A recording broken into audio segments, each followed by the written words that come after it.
Exactement 17h05 dans un tout petit moment, nous devrions avoir avec nous le professeur de sciences politiques à l'Université de Moncton, professeur Rorom Chantal, pour commenter cette actualité en Haïti, encore une fois, surtout cette série d'inculpations dans l'assassinat de Jovenel Moïse dans un instant.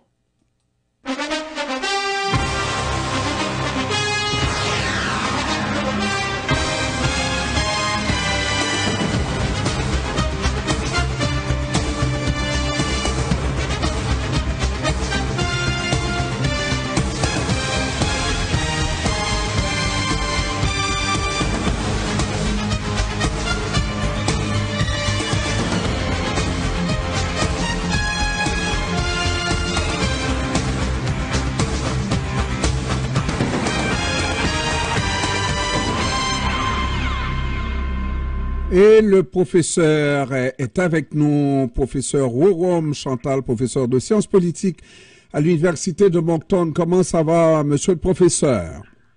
Ça va bien, merci, cher Jean-Ernest. Eh bien, j'ai adopté votre formule, ça va bien, même lorsque ça va mal. Bon, merci beaucoup, professeur. Bon, la vie, c'est vrai parce qu'il y en a d'autres, mais nous, on peut regarder les autres et nous contenter d'être quand même en santé et même si... Absolument. Bon. Alors, professeur, cette série d'inculpations, est-ce que ça vous surprend, incluant l'épouse du président assassiné, Jovenel Moïse, Martine Moïse? Non, ça produit évidemment un choc énorme, mais ça ne surprendra pas grand monde en Haïti, même si on est incrédule s'agissant de la femme d'un président qui serait impliqué. Je vais vous dire, dès le lendemain de l'assassinat, j'ai parlé à des parents qui sont en Haïti, que je tiens pour des hommes de jugement.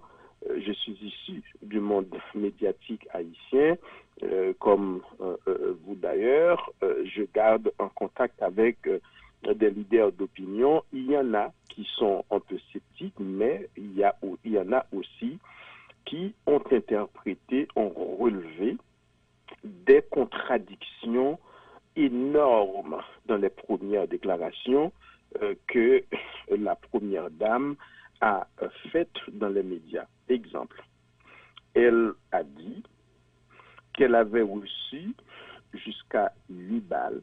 Il n'en était rien. Mais aussi, elle a dit qu'elle s'était réfugiée avec les enfants. Elle a dit cela dans une de ses déclarations, sous le lit, dans sa chambre, alors que les malfaiteurs exécutaient le président. Les enquêtes ont révélé qu'il est impossible, même pour un rat d'une certaine taille, de rentrer sous le lit. Mais là encore, ce ne sont pas les indices les plus accablants. Selon l'ancien secrétaire général du Palais national, le nommé Lionel Valbrun, la première dame aurait entrepris de vider ses bureaux au Palais national et un soir, 2 jours avant l'assassinat, et un soir, elle aurait commencé de 5 heures jusqu'à 3 heures du matin. Donc, elle avait entrepris, selon les déclarations de ce monsieur, enfin secrétaire général du Palais national. Mais aussi, ce monsieur a dit qu'il a subi des pressions de la part de la première dame qui lui demandait de donner un accès général à Claude Joseph tout en tenant des propos pas très aimables vis-à-vis de son feu époux, en disant qu'il n'a rien fait pour nous. On va donner le pouvoir à T-Claude qui va organiser des élections dans 3 mois et moi je vais prendre le pouvoir, je vais changer les choses. Et de fait, et il ne nous a pas échappé que lorsque la première dame est rentrée au pays, après son hospitalisation éclair aux États-Unis, elle a avait entrepris une tournée nationale, se projetait comme quelqu'un qui était en campagne et en revendiquant l'héritage de son mari dont elle a promis de continuer les chantiers. À partir de ce moment, quand on met ensemble ces différentes déclarations, il y a matière à réflexion. Du coup, je termine pour mentionner que je ne suis pas du tout du côté, je ne partage pas l'avis de ceux qui sont dans une espèce de Haïti bashing, comme on dit. J'ai écouté les propos de l'ancien ambassadeur Gilles Rivard, canadien en Haïti, qui a remis en doute la capacité de la justice haïtienne à mener une enquête sérieuse. C'est vrai que cette justice souffre d'énormes faiblesses, et c'est pas vous et moi, vous, hommes du droit, c'est pas nous qui diront le contraire. Ceci étant dit, il reste encore en Haïti des éléments compétents, des hommes d'une intégrité indiscutable et donc capables de mener une enquête. Et ça ne m'étonne pas qu'après que 5 juges se soient déportés de ce dossier, il y en a un qui a décidé d'aller de l'avant. Il faut analyser les éléments. L'ordonnance est bien faite, bien rédigée, avec des éléments, et ces éléments renvoient à des déclarations publiques faites par la première dame ou encore Paul Denis. Il y a jusqu'à plus d'une 50aine de personnes inculpées, et donc on doit prendre le temps d'analyser ces faits avant de jeter du discrédit sur le système judiciaire ou ceux qui ont rédigé cette ordonnance. Peut-être, bon, en tout cas, pour ce qui en reste du système judiciaire, oui, mais il reste que peut-être ce qu'on ne voit pas, c'est peut-être ce qui va marquer la décision du juge, ce qui ne changera pas grand-chose. En fait, il a précisé que Ariel Henry, celui-là même qui ne voulait pas se présenter devant un autre juge et qui a renvoyé le juge, n'est-ce pas, que Ariel Henry devrait être blanchi, que Michel Martelly devrait être blanchi et tant d'autres devraient être blanchis.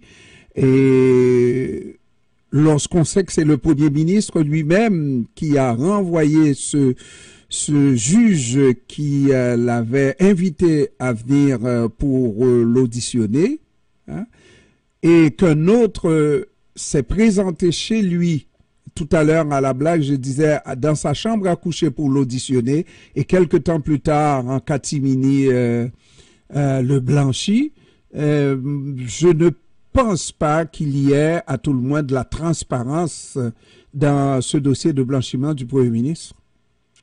Mais vous faites bien, Jean-Ernest, de soulever ces questions qui sont importantes, qui sont sérieuses. C'est un assassinat qui a tellement de ramifications et le président s'était fait tellement d'ennemis au pays que nous avions élaboré plusieurs hypothèses. Ceci étant dit, la justice américaine conduit des enquêtes dont on ne connaît pas très très bien les procédures, et il semblerait que ceux qui sont condamnés par la justice américaine n'aient pas mentionné certains des noms que vous avez cités. Il s'agit quand même de personnes qui ont reçu de lourdes condamnations et qui n'auraient pas intérêt à ne pas citer le nom d'Ariel Henry ou de Michel Martelly, pour qui je n'ai aucune sympathie. Les gens qui m'écoutent ici le savent. Donc, cela, il faut qu'on soit clair. Moi, j'ai été, et sur cette station de radio, à plusieurs reprises, insisté sur le fait que le Premier ministre était Ariel Henry, le Premier ministre de facto, illégitime, est un quasi-délinquant. Ceci étant dit, ce qu'on voit maintenant, apparemment, il y a eu, après l'assassinat de M. Moïse, une tentative de diversion. Par exemple, quelqu'un qui serait impliqué dans l'assassinat, appelant Don Cato, par exemple, avec qui il n'entretenait aucun contact, ou bien encore appelant le Premier ministre Ariel Henry pour peut-être, je dis peut-être, donner l'impression qu'il pouvait être lié au complot. Maintenant, vous avez raison, la façon grotesque dont le Premier ministre de facto était pris pour se débarrasser de ces éléments ne lui rend pas nécessairement, ne lui fait pas faveur. Donc, il s'est lui-même débarrassé de ces gens. Peut-être qu'il a compris que c'était des éléments qui voulaient saboter son pouvoir et que pour cette raison, il a procédé de la façon dont il l'a fait. Mais l'élément qui est intéressant, à mon avis, à analyser, comme je l'ai dit, c'est que apparemment, ceux qui sont condamnés aux États-Unis n'auraient pas mentionné le nom de Michel Martelly ou d'Ariel Henry, alors qu'ils ont dit qu'ils ont participé à des réunions pour soit faire arrêter le président ou bien pour le faire tuer. Et en fin de compte, il faudrait, c'est un document de 122 pages, mais qui est documenté à des détails près. Par exemple, quand on parle de Paul Denis, il s'agit d'une figure politique haïtienne dont le nom a été cité, qui aurait participé à des réunions, et le juge documente, fait référence à des déclarations précises. À partir de ce moment, ce sont des gens, pour la grande majorité, qui sont encore vivants. À partir de ce moment, s'ils savent quelque chose, qu'ils le disent. Alors, absolument. Et puis, nous pourrions dire aussi la même chose. Est-ce que le juge s'est servi des enquêtes faites aux États-Unis et des condamnations? Parce que aussi vrai qu'on peut dire que les noms de Michel Martelly et du Premier ministre Ariel Henry n'avaient pas été cités par ces gens qui ont accepté de plaider coupable avec de lourdes peines. De même, le nom de Martine Moïse, à ma connaissance, n'avait pas été citée comme étant celle qui aurait comploté pour tuer son mari.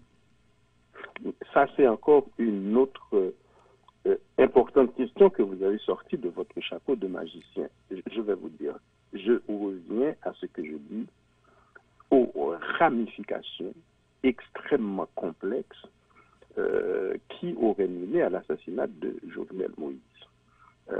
Le chef de la police, qui avait le contrôle de la garde présidentielle, laquelle garde présidentielle n'a rien fait, serait restée impassible, pas un coup de feu, pas une personne blessée, pas une personne tuée, etc. Donc, apparemment, M.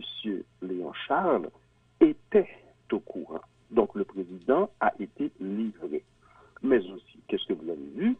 Après l'assassinat, celui-ci, l'ancien chef de la police, a été promu à un poste diplomatique prestigieux. Mais qui lui a donné cette promotion? Mais c'est le gouvernement qui est en place. Qui est en place. Et dont le chef est lavé de tout soupçon, n'est-ce pas? Alors oui, donc... oui, je vois là où vous voulez en venir. La communauté internationale... Non, très bien. Parlons-en. La communauté internationale a aussi ses hommes au pays. Et ça ne l'intéresse pas de les punir. Par exemple, on a vu que le département d'État n'a pas caché sa décision de supprimer certains noms sur la liste pour des raisons de sécurité nationale. Quand on prend Michel Martelly, qui est sous le coup de sanctions de la part du Canada, mais le Canada, les États-Unis n'ont pas suivi parce que selon certaines informations, M. Martelly aurait un certain passeport qui n'est pas haïtien et en plus, c'est un homme dont la présidence a servi à ouvrir le pays, le pauvre pays, à l'international. Ce sont des questions qui se posent et il n'y aurait pas que juste un nom, Claude Joseph ou Martine Moïse, mais il y aurait beaucoup d'autres personnes qui auraient été informées et qui seraient impliquées dans l'assassinat, soit par inaction, soit par complicité active ou par omission. Ou par omission, absolument. Merci, parce que Monsieur Léon Charles, c'est omission de porter secours à un président en danger. Mais c'est même que c'était son devoir. Merci beaucoup, professeur. On aurait beaucoup à dire là-dessus. Et dans les prochains jours, probablement qu'on se reparlera. Merci. C'était avec grand plaisir. Bonne émission. Au revoir. Merci. Au revoir.